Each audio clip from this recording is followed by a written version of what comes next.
In-nefqa soċjali tal-Gvern matul l-ewwel 6 xhur ta' din is-sena kienet ta' 27 miljun u 400,000 euro aktar mill-ewwel 6 xhur tas-sena l-oħra.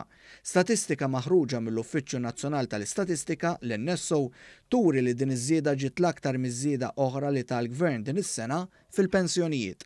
In-nefqa soċjali bejn Jannar u Ġunju li għadda laħqet il-582 miljun u 800,000 euro.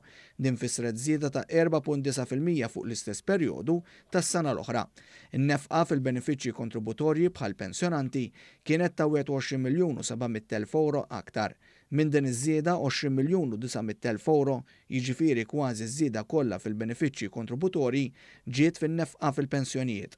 L-NSO qal li fl-ewwel nofs ta' din is-sena in-nefqa fil-benefiċċji kontributorji laħqet l-478 miljun u 800,000 euro.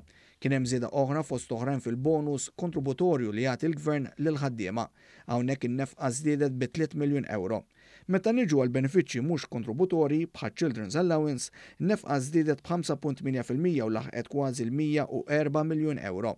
Sa tmiem nofs is-sena kien hemm żieda notevoli fiċ-Children's Allowance, flotja ta' diżabilità u anki fl-in-work benefit. Fil-fatt iż-żieda kienet ta' miljun u 600,000 euro kemm għaċ-Children's Allowance u kemm għall-lotja ta' diżabilità u 900,000 euro iktar mis-sena ta' qabel għall-in-work benefit.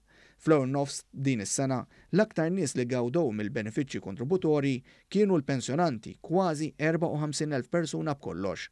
Minħa l-oħra l-aktar nies li gawdew mill-benefiċċji mhux kontributorji kienu l-familji bit-tfal minħabba Children's Allowance, hawnhekk gawdew qrib 43,000 familja.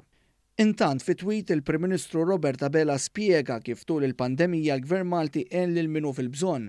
Qal kif kien għalhekk li kien hemm tnaqqis ta' 550 persuna dipendenti fuq l-għajnuna soċjali fl-ewwel nofs ta' din is-sena meta mqabbel mal-livelli ta' qabel il-pandemija. Il-Prim Ministru qal kif meta mqabbel mal-2019 il-Gvern alloka 10% aktar fondi għaċ-Children's Allowance, 25% għall pensjoni tar-romol u 33% għall pensjonijiet minimi.